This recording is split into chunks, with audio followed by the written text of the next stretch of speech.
Nos reunimos para reconocer y agradecer la destacada labor del padre Gabriel Jaime Pérez Montoya, quien fue decano de la Facultad de Comunicación y Lenguaje entre 1997 y el 2003. ¿Qué mejor forma de reconocer su trayectoria y aportes que con el lanzamiento de su libro titulado Hacia una ética de la comunicación para la paz, una propuesta para el tratamiento del conflicto social en Colombia? Una obra más y mucho más oportuna en estos tiempos turbulentos, que nos invita a hacer no solo una reflexión académica, sino a ahondar en una perspectiva de país.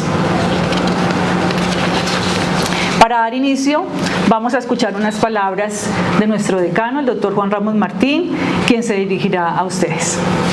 Un libro que, dentro de la apuesta de la excelencia de nuestra editorial, a quien agradecemos el gusto y la enorme diligencia y acostumbrado cariño, no deja de ser muy especial. Sin caer en una laudatio, que bien podría, de un hombre que ha hecho parte de una historia compartida, como es nuestra facultad, nuestra universidad y nuestra Colombia, sí que quiero resaltar el carácter celebratorio de este espacio.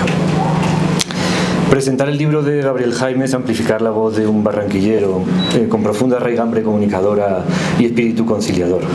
Fundador de Sempro TV, director de la emisora Javeriana Estéreo, director del Departamento de Expresión y Medio, director de posgrados y finalmente decano académico de nuestra facultad, por solo citar algunas de las formas de representación que aplican a su vertiente más específica en nuestro campo. Muestran una trayectoria coherente y comprometida con una perspectiva ética que, como nos recuerda Germán Rey en su prólogo, se materializa en gran medida en las sombras de su representación, a veces etérea, pero siempre presente, en un proceder como es la comunicación, inherente a lo más humano que hay en nosotros. Ese latinejo del comunicare, o poner en común, en su traducción vulgar, nos deja una errancia que se ajusta muy bien a ese espíritu jesuita en su argumento reflexivo y dialógico, en la apuesta por tres constructos que deben ser discutidos y adaptados, como tres son los pilares que mueven este libro: verdad, libertad y justicia, que nos devuelven a la idea de los necesarios equilibrios en el pulso por lo público, por la paz, por la idea de poder y las interacciones que se derivan en formas de comunicación como un derecho oportuno. En palabras de Isidoro de Sevilla, en aquel dicho de sus etimologías, rex eris si recte facies, si non facias non eris. Maquiavélico, rawlsiano y habermasiano a partes iguales, ¿no? Creo que la comunicación, como el principio más democrático y democratizante, capaz de construir un escenario que logre finalmente abandonar un conflicto casi eterno, es un buen cliffhanger en tiempos de desinformación, de fake news, de violencia política, de IA generativa y ultraconcentración de las estructuras y los datos, como para callarme aquí y darle paso a nuestros invitados de hoy, para que sean ellos quienes nos sigan dando las luces que acostumbran, ojalá y todavía por muchos más años. Muchas gracias. A nuestro decano, muchísimas gracias por sus palabras, y tenemos ahora al director de la editorial Javeriana, Nicolás Morales Tomás, quien también dará unas palabras. Muchas gracias. Los editores no solemos hablar mucho en estos eventos, para eso pues hay un panel de estrellas impresionantes, algunas igual cortas palabras para manejar a nuestro autor, a nuestro querido autor. Diré que cuando recibimos el manuscrito muy rápidamente entendimos que estábamos ante un libro de valor, que suplía temas vitales no abordados antes en el catálogo y que seguro iba a generar decenas de discusiones como lo hacen los libros importantes. Es probable incluso que el libro aborde hoy uno de los temas más populares de la discusión democrática, el tema de la ética en la comunicación. Tomemos cualquier ejemplo del momento, la situación en Gaza, por poner cualquier ejemplo, los titulares de la prensa israelí, las relaciones del fenómeno Trump y su entorno mediático, o los balances políticos que puede uno encontrar en los 3 años del gobierno de Petro. Vamos a editar un libro que compara la visión de RTBC frente a la visión del periódico El Colombiano, solo para mostrar las dos diferencias fundamentales frente a esa lectura. En todos estos temas descubrimos profundas discusiones relativas a la ética periodística, al acceso a la información de los ciudadanos, a la ética subyacente de las redes sociales, a su tratamiento del conflicto social. Hoy se generan toneladas de cuestionamientos a los abordajes éticos de los medios y, claro, ni hablar de estos nuevos medios, las temidas redes sociales. Sabido es que hoy tenemos grandes dificultades en nuestras clases para convencer a estudiantes que consulten un poquito el New York Times o que lean la versión digital del diario español El País para formarse un criterio, que escuchen radio de calidad, preferiblemente universitaria, o que confíen en la opinión de influenciadores un poco más intelectuales. Pues bien, padre, usted escribió una tesis doctoral precursora. En su momento no abundaban esas reflexiones que tuvieran tan incorporada la dimensión filosófica de la comunicación y de sus horizontes éticos. Y por eso este libro hoy es de importancia capital. Quiero detenerme en algo, muy breve. He dicho tesis doctoral. Yo sin pena lo he afirmado en decenas de foros y en clases. En Colombia el producto editorial más interesante proviene de la tesis doctoral. Si tomáramos 10 libros más importantes del catálogo general de todas las editoriales universitarias colombianas, 8 serían tesis doctorales. Sin ellas nuestros catálogos perderían trascendencia. La tesis es un proyecto de largo aliento, a diferencia del artículo científico que a mí en lo personal me está pareciendo cada vez más liviano. Liliana, por favor, en el cóctel no me regañes. La tesis refleja años de investigación, no como esos libros ligeros en donde los autores no son capaces de recordar de qué van los capítulos de su propio libro o desconocen los argumentos entablados por los coautores. Por último, la tesis doctoral es el documento más arbitrado de la Tierra. Su proceso es inédito.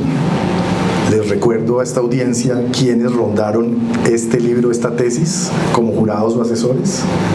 El doctor Jesús Martín Barbero, gran intelectual, precursor de tantas discusiones, por cierto, autor de esta casa editorial. Editamos su tesis de pregrado. Me pareció muy interesante editar su tesis doctoral en este momento y haber editado la tesis de pregrado de Jesús Martín.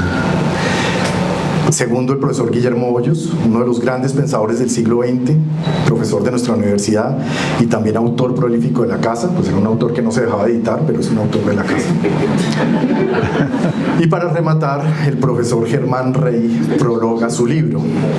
Este último es posible que sea el observador intelectual con más autoridad en el país en temas culturales y quien nos hace el honor de presentar esta tarde el libro en compañía de nuestro buen amigo José Miguel Pereira. Dicho sea de paso, el profesor Germán Rey prepara un libro muy esperado y es un reader de su obra, documento sobre el cual espero aún tengamos alguna exclusividad si es que Gedisa no me ha dado un golpe bajo. Es un punto para él.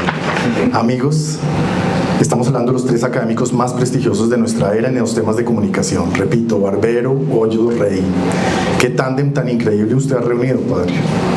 No es una casualidad, por supuesto. Honra su trayectoria, la obra y la calidad de su trabajo. Enhorabuena entonces por este evento.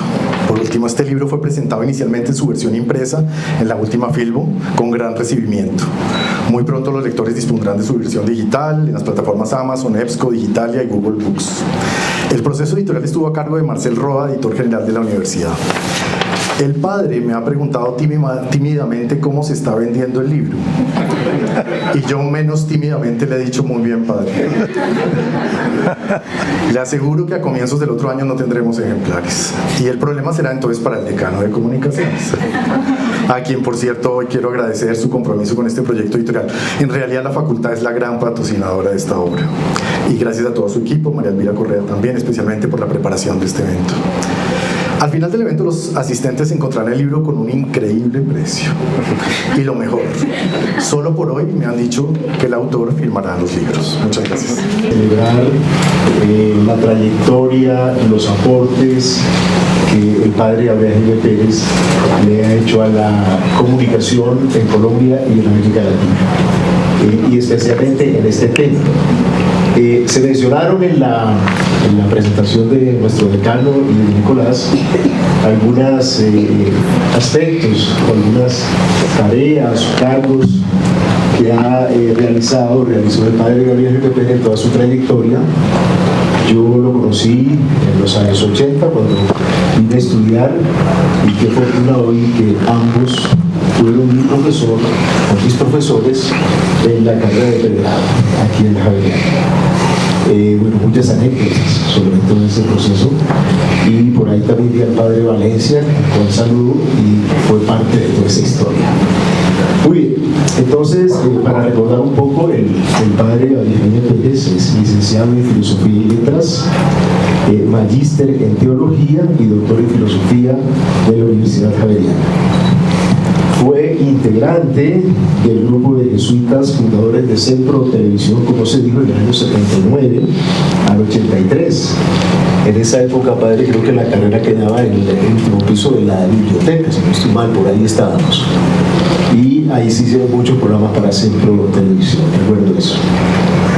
Luego, el padre Gabriel Jaime empezó a desarrollar su carrera como docente, y en la facultad, el pregrado y posgrado, fue profesor de metodología de la investigación, introducción a la comunicación, filosofía de la comunicación y ética profesional, asignatura que era de carácter obligatorio para todos los que cursábamos en esa época las carreras en las realidades, una materia dedicada a cada una de las profesiones, recuerdo muy bien.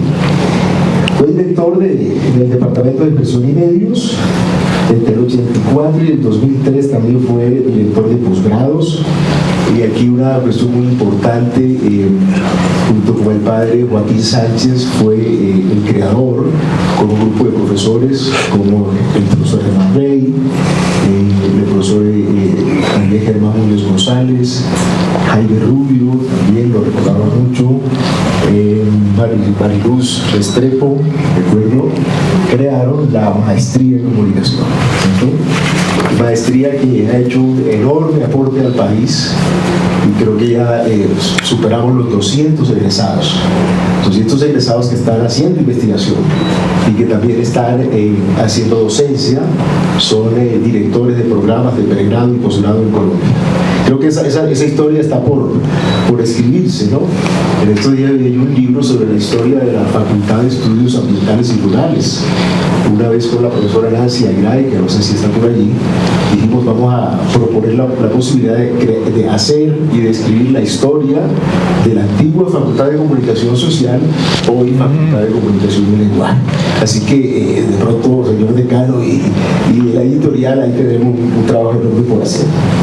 Bien, luego fue vicerrector del medio universitario en la Universidad Javeriana de Cali entre el 2004 y 2010, y también dirigió la Oficina de Comunicaciones de la Compañía de Jesús entre el 2017 y el 2003.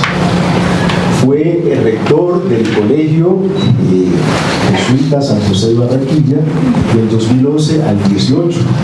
Volvió a su tierra, ¿no?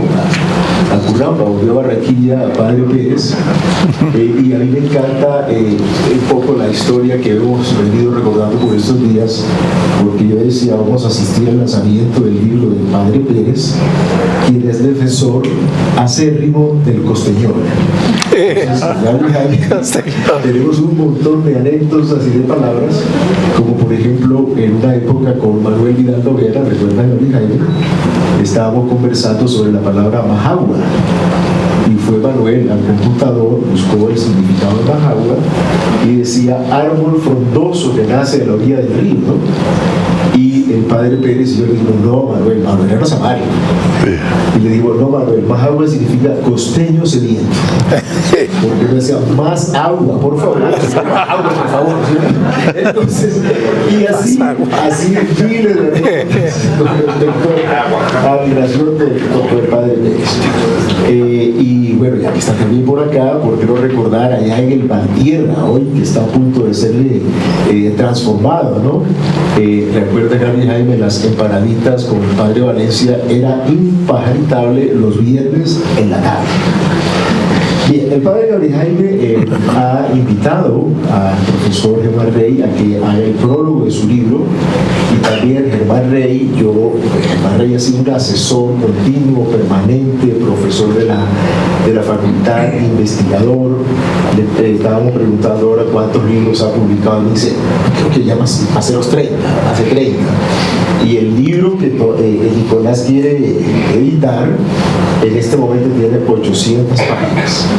Que recogen la obra, los aportes, el pensamiento de Germán Rey a los estudios de la comunicación y la cultura en Colombia, referente nacional e internacional en los estudios de comunicación.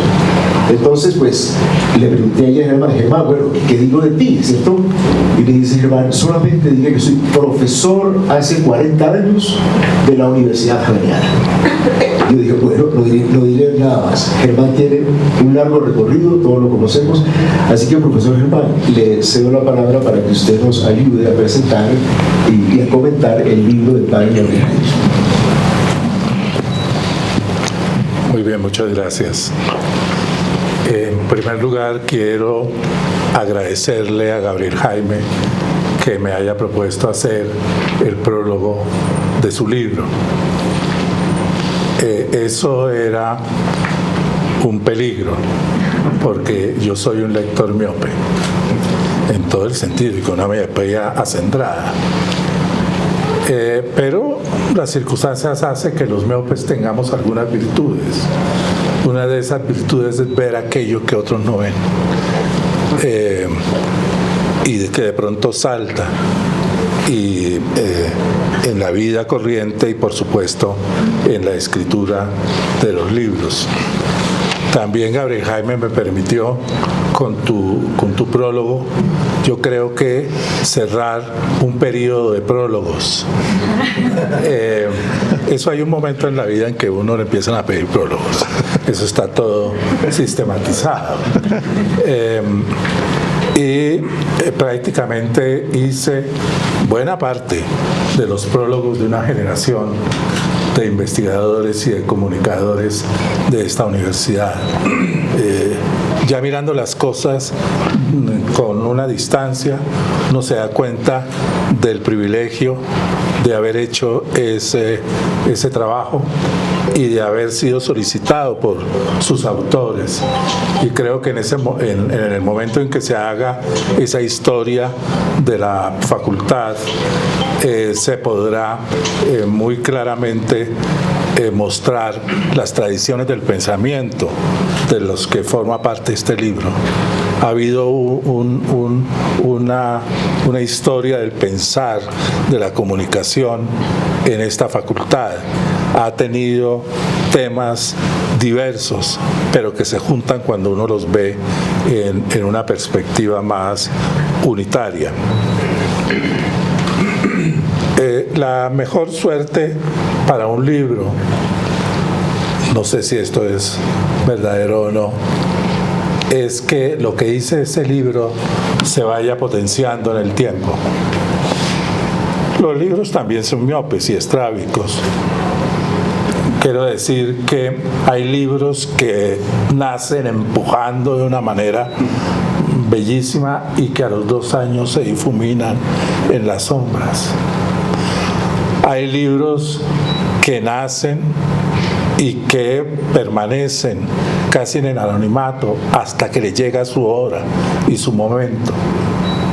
Hay libros, por el contrario, que son lanzados y que poco a poco cobran una importancia que va muy relacionada con la importancia que la reflexión que nos propone el libro se toma la vida cotidiana, ya no solamente de un país como Colombia, sino en general de todos los países del mundo, podríamos decir.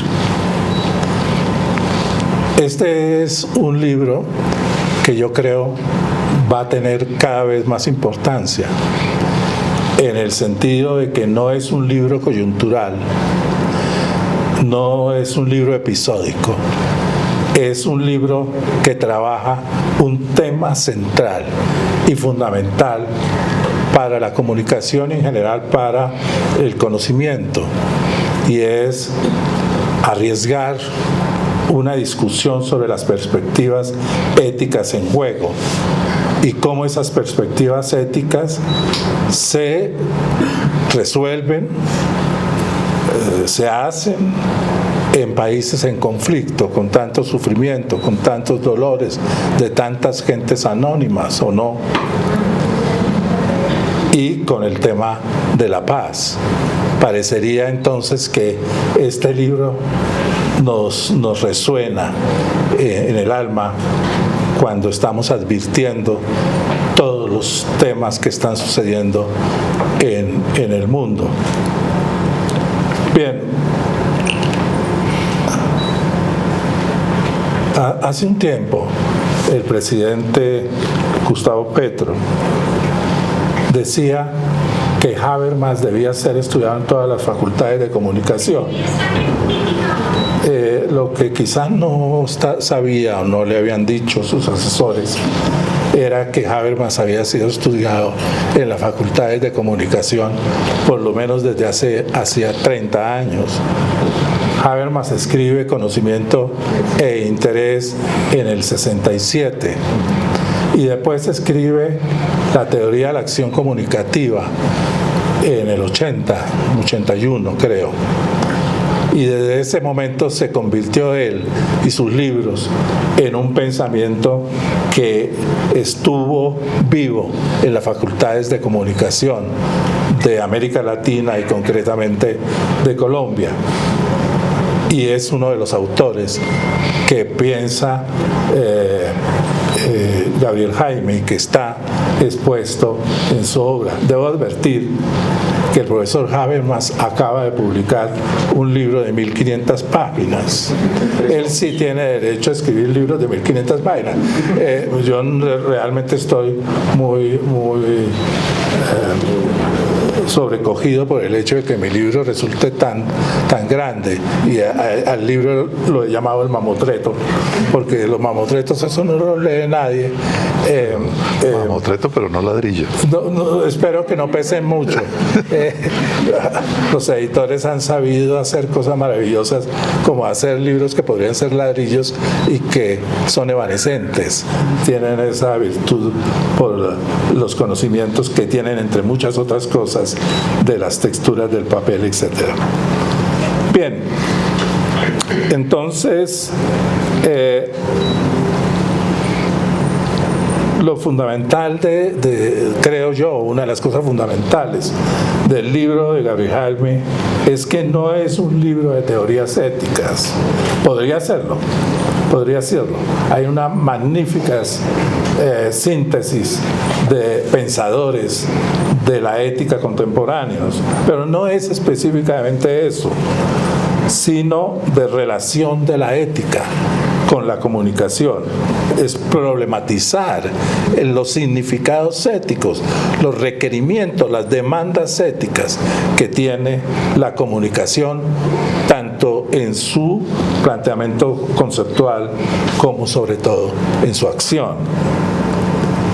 Es entonces un libro sobre el zumbido del moscardón. Esa es una de las frases de Gabo, cuando Gabo define a la ética como el zumbido del moscardón. El zumbido del moscardón es algo tan maravilloso como los colores de la cotorra que puso el padre y los editores en buen momento en la portada del libro, ¿no? Porque advierten la presencia de un ser, ¿no? Porque nos sobrecogen, a veces nos molestan, y eso está bien, con su sonido, pero al oír el zumbido ya sabemos que por allí viene un moscardón.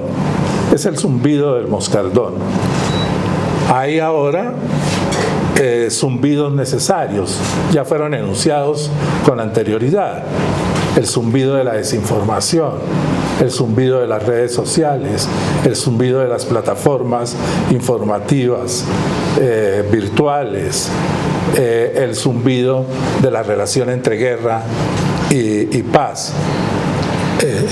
Entre otras cosas, ya que digo guerra y paz, dije algo que dice Norberto Bobbio en el comienzo de uno de sus libros, cuando dice en general hay una serie de dicotomías en la vida del pensamiento, pero de esas dicotomías, dice Bobbio, siempre hay una que suena más fuerte. Y la dicotomía, por ejemplo, entre el bien y el mal, o el placer y la realidad, Freud, etc. Aquí la dicotomía entonces es la dicotomía entre el zumbido y el moscardón, entre el zumbido y la realidad. El libro se estructura alrededor de tres grandes pensadores contemporáneos de la ética. Escogió muy bien Gabriel. Por una parte, Habermas, que lo hace específicamente sobre el tema de la acción comunicativa. Por otra parte, Paul Ricoeur, un bello autor, un imprescindible autor. Hay nexos claramente entre la ética y la memoria en Paul Ricoeur. Y en tercer lugar, como si fuese el intermedio de dos grandes pensadores, uno tercero, es Gianni Vattimo. Y las reflexiones de Gianni Vattimo sobre estos temas. Pero no solamente hace un seguimiento muy juicioso, muy interesante de cada uno de estos tres autores, sino que escoge tres categorías para analizar la presencia ética en su libro, que son la categoría de verdad, la categoría de justicia y la categoría de libertad. De la Sierra Nevada y un taita de Sibundoy. Era espléndido, yo estaba feliz. Solamente que me sucedió una cosa aparatosa, y es que antes de que comenzara la reunión ya estaba lleno el teatro, sobre todo de artistas y gentes extranjeras que habían venido a Bogotá. Se me acerca el Mamo Arhuaco y me dice: señor, yo no voy a hablar. Bueno, eso era unos 2 minutos antes de comenzar, todo era una catástrofe. El Mamo iba a estar silencioso. Eso, bueno. Y entonces yo le dije, sacando algunas dotes que no tengo, conciliatorias, le pregunté, el señor, ¿por qué no desea hablar? El sentido del no hablar. Y entonces él me dijo claramente, me dijo, porque ustedes, los del Estado, yo no sé por qué diría del Estado, porque nunca yo he estado en el Estado, pero llevaba corbata. Ustedes, los del Estado, creen que uno puede hablar 15 minutos. Entonces la siguiente pregunta fue, el señor, ¿cuánto desearía hablar? Y él me respondió también claramente, 9 días y 9 noches. Y nunca habló en el encuentro.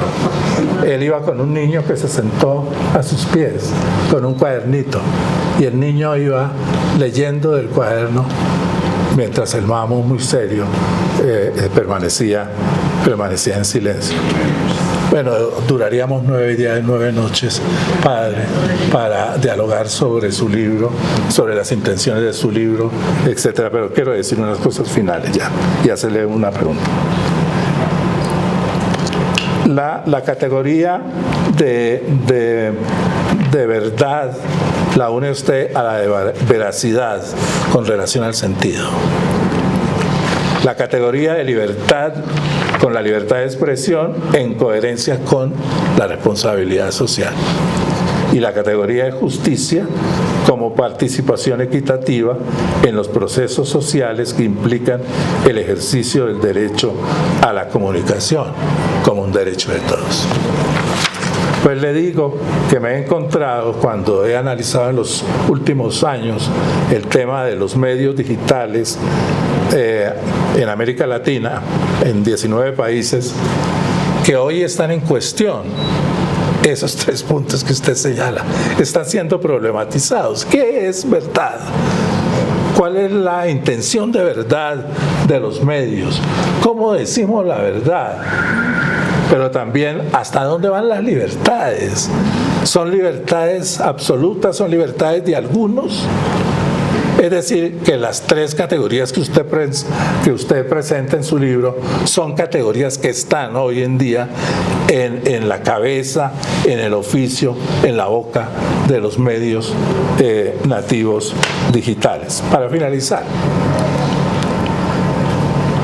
hay una cosa que a veces me viene a la cabeza con relación al prólogo que yo escribí sobre su libro.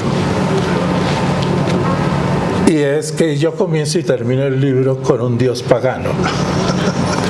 Y me parecía maluco hablar del libro de un jesuita, mencionando no al dios cristiano, sino a un dios pagano que se llama Jano.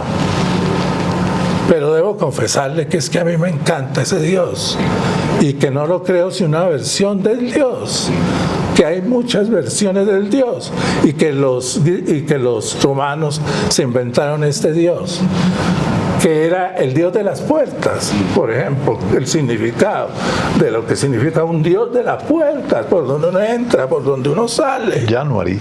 Exacto, ahí viene, exactamente. Pero era el Dios del principio, pero era el Dios de los finales, del principio y del final. Pero ese mismo Jano era el Dios, lo llamó Horacio, Padre de la mañana, ¿no? Padre de los días que despuntan, Padre de la existencia que vivimos y la que no veremos. Es el Dios de los umbrales. No se contentan, ¿qué tipos? No se contentan en decir que es el Dios de las puertas, sino dicen de los umbrales, de los espacios de la entrada también. Pero para concluir, podría quedarme los 9 días y 9 noches charlando sobre ese Dios. Es un Dios bifronte, es un Dios que mira, tiene doble mirada, tiene doble rostro, extraordinario, mira hacia el futuro, pero también mira hacia el pasado, conjuga los dos. Pues bien, creo, pensándolo bien, que le hago un cierto homenaje como jesuita, como pensador de la compañía, como pensador de los temas de comunicación, al pedir la presencia de ese Dios, entre otras cosas, por una razón definitiva. Es el templo de ese Dios, tenía las puertas abiertas cuando había guerra, cerraba las puertas del templo cuando había paz. Es en los tiempos de paz. Yo suponía desde otros dioses que eran en los tiempos de paz donde también se abrían las puertas para agradecer, para orar, pero aquí se cerraban y se abrían solamente cuando había conflictos. Muy bien, tengo 2 preguntas y ya acabé. Bueno, muchas gracias por su libro, muchas gracias por haberme permitido hacer el prólogo a su libro. Sí. ¿Y seguimos el protocolo? Para que se escuchara.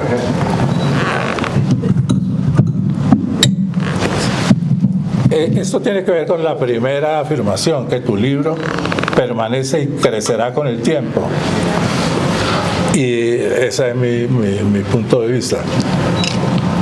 Pero tú ya te cuidas en salud, porque no solamente te refieres a problemas clásicos de la comunicación, conflicto, paz y ética, sino que en el propio libro te refieres a los problemas que se están empezando a ver.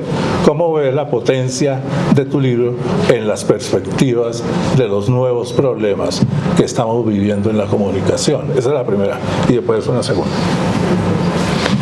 Bueno, en primer lugar, muchas gracias, Germán, por tu prólogo y por esta estupenda presentación que has hecho del libro. Ya me has dejado sin palabras. Bueno, lo que yo puedo decir del libro, ahí está, en esas páginas, ¿no?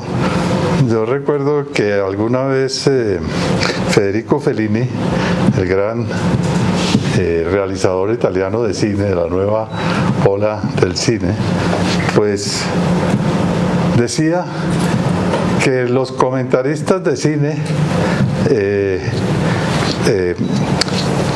que cuando le preguntaban ¿qué quiso decir usted en su película? Él decía, véanla.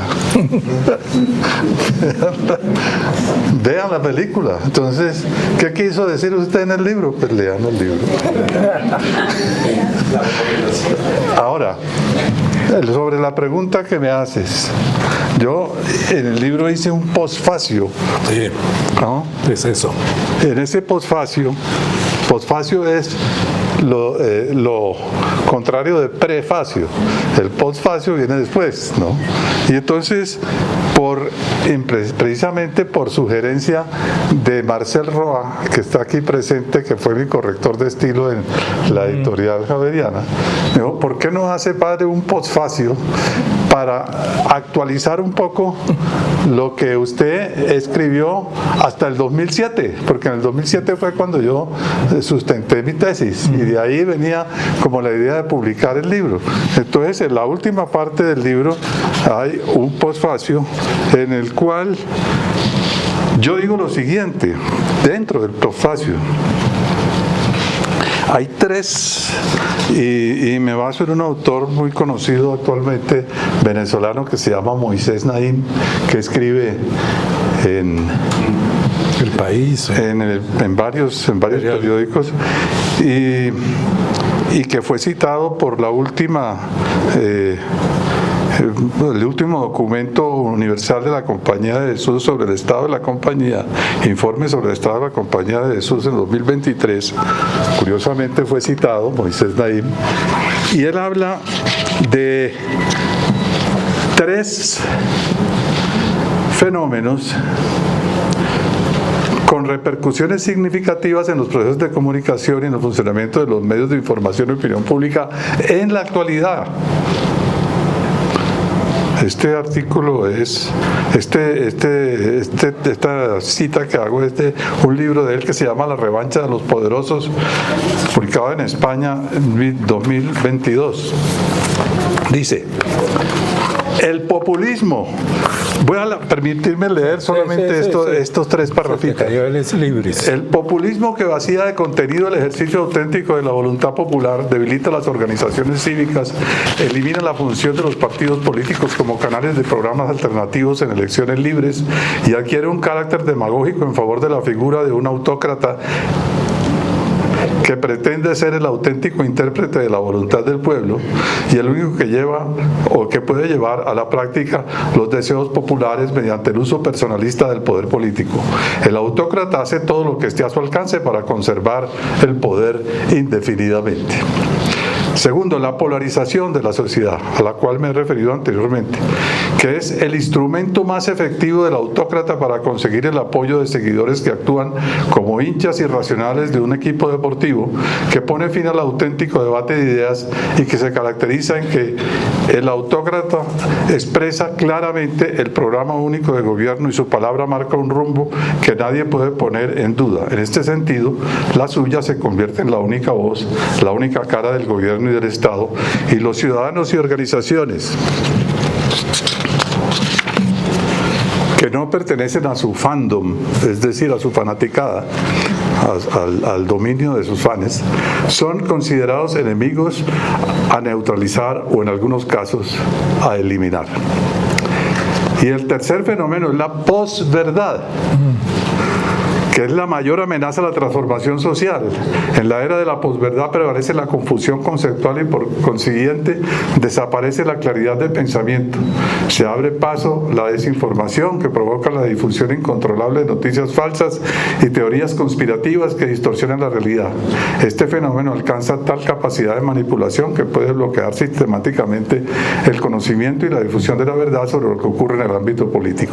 Y la posverdad convierte así la invención de la realidad en instrumento de dominación. Y termino.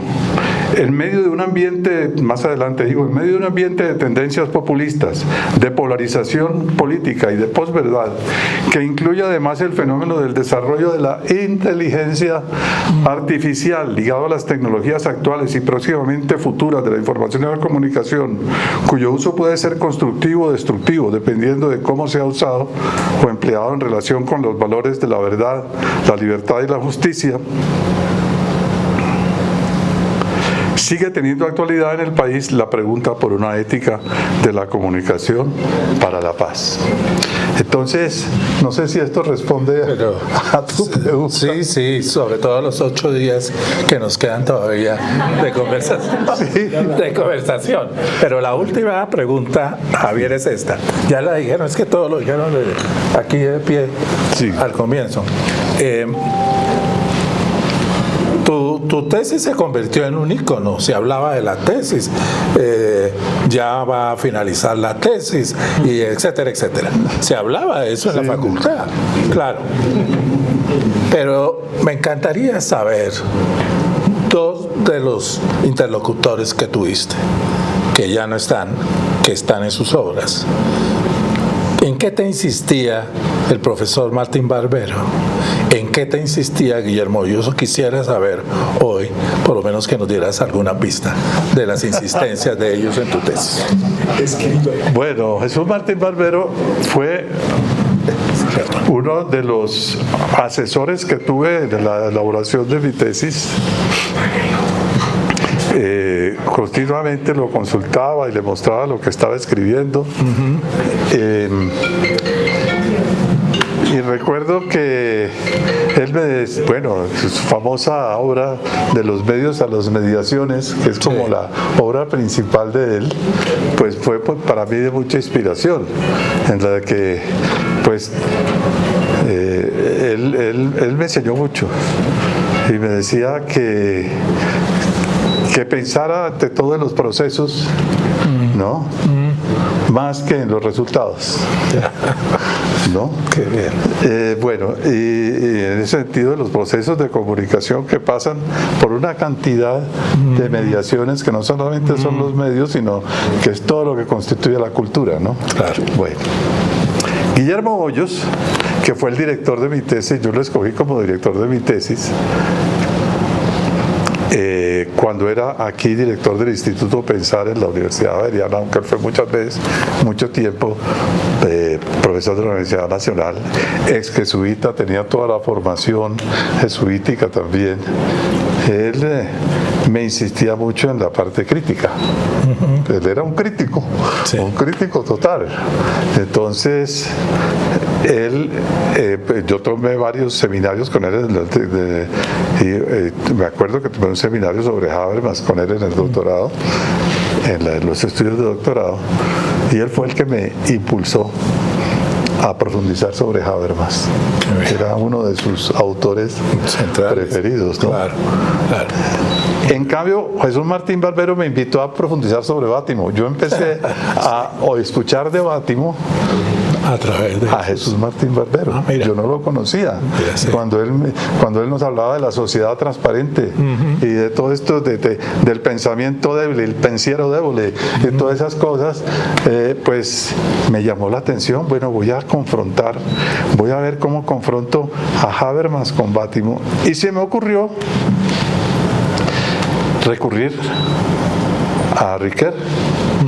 Tú lo has mencionado como uno de los filósofos de la memoria, de la reconnaissance, que él llama el reconocimiento, filósofo francés, lingüista también, y para mí fue muy inspirador porque, y con esto termino porque no quiero cansarlos, fue muy inspirador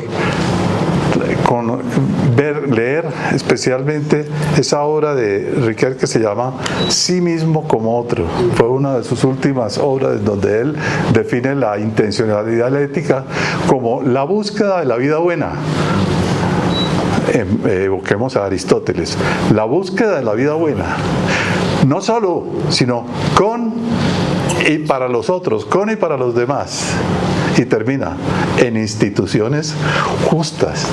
Esa es la ética, es la búsqueda de la vida buena, de la vida con calidad, de todo lo que es vivir, no vivir sabroso,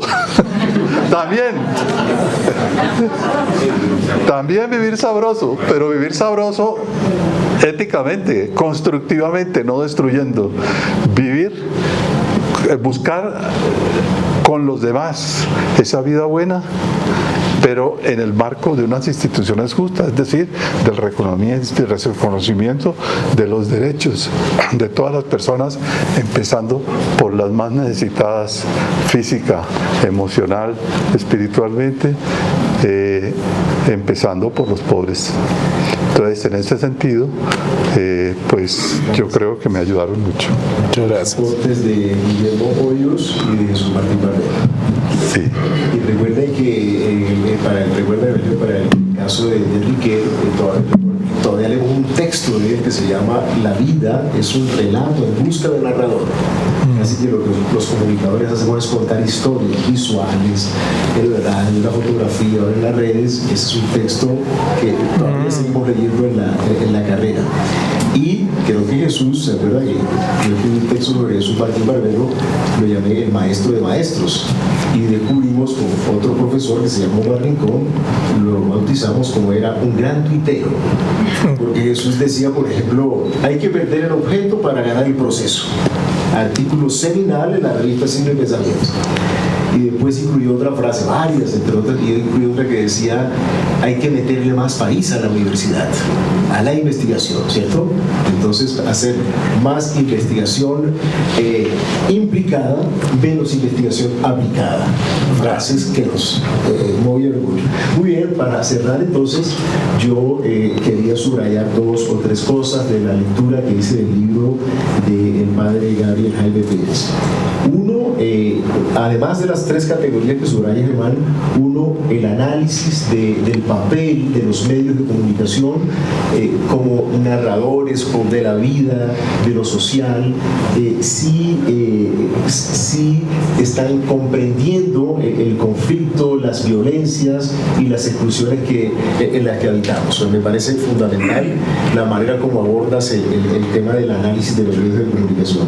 Segundo, me parece clave y quiero que lo más de fondo y lo que me parece importante e interesante es el abordaje del papel de la comunicación en la transformación social desde la perspectiva de los derechos humanos, la libertad de expresión, el derecho a la comunicación, la diversidad cultural y política de la que estamos hechos los colombianos. Subrayo ese elemento como clave.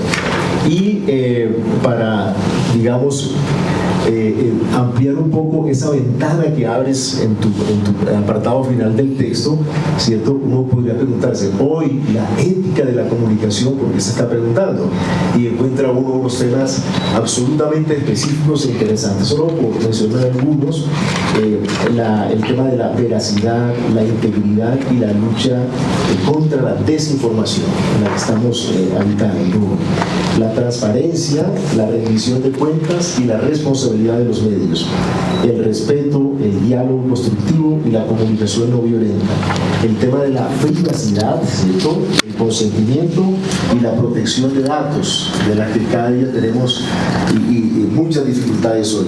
Y clave, la inclusión y la diversidad, qué tan plurales somos, qué tan diversos estamos contando y narrando el país que tenemos en nuestro medio de comunicación, que a veces hacemos lecturas también muy ligeras y decimos, no, es que los medios no dicen nada, no narran, no cuentan, pero cuando uno hace análisis encuentra también muchas experiencias interesantes y especialmente en medios locales y regionales en el país.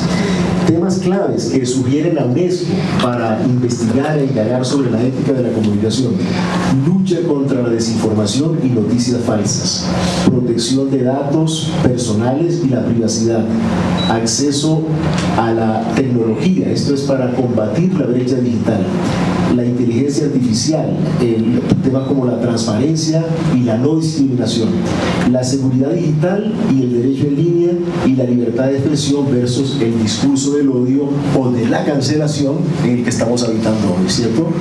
Y finalmente hay unas implicaciones de estudiar, de pensar la ética de la comunicación hoy que me parece que ya va en la línea de generar políticas y generar mucha más acción sobre estas cuestiones, cómo estamos combatiendo la desinformación, las noticias falsas. Se exige más transparencia en los algoritmos y el manejo de datos, la necesidad de promover la inclusión y la diversidad de voces y enfrentar retos como la viralización tóxica. Fíjese cómo el planteamiento que hace Gabriel Jaime en esas 3 categorías, con estos 3 autores, ¿cierto? Hoy, llegamos al terreno de hoy y aparece una agenda muy específica que es necesario estudiar en nuestras facultades de comunicación, de periodismo, de comunicación audiovisual y, por qué no, en todas las carreras y facultades de la Universidad Javeriana. Gabriel Jaime, muchas gracias, y también a Germán, pero sé que tú tienes unas palabras para todos los asistentes también. Adelante. Sí, yo quiero expresar En primer lugar, como lo digo al final de... Gracias JM. El micrófono. Gracias JM por tus comentarios.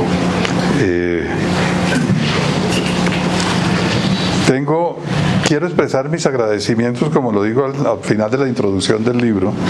Reitero mis agradecimientos que expresé en el año 2007 a quienes me posibilitaron en su momento disponer del tiempo necesario para realizar este trabajo.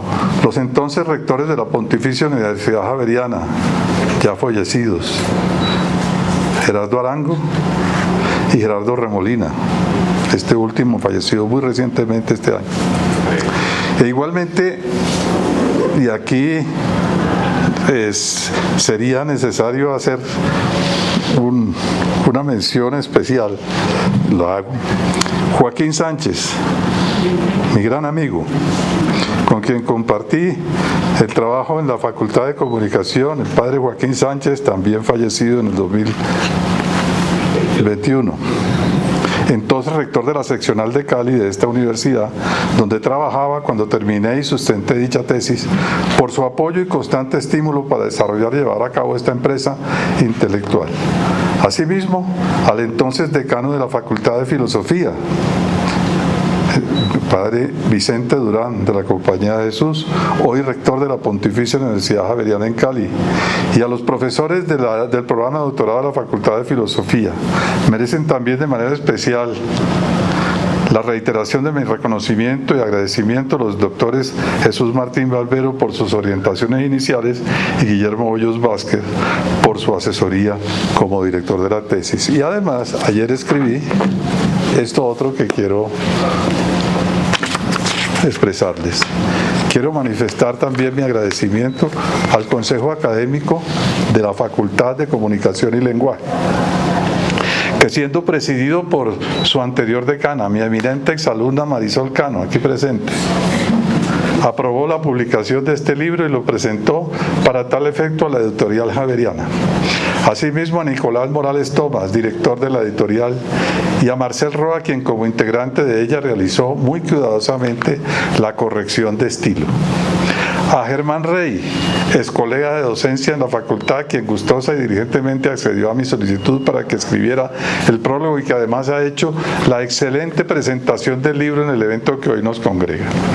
A Juan Ramos, actual decano de la facultad, por la organización de este homenaje y por la moderación del presente acto. A José Miguel Pereira, otro de mis eminentes exalumnos, también es colega de docencia y excelente colaborador, junto con Carlos Gerardo Cortés, que se excusó porque se le murió una prima, una familiar, y no pudo venir hasta hace poco, director de la carrera de comunicación, también mi exalumno eminente en el nacimiento y el desarrollo de la Cátedra UNESCO de Comunicación Social desde sus inicios en la facultad. ¿Cuánto es que va a cumplir la Cátedra UNESCO?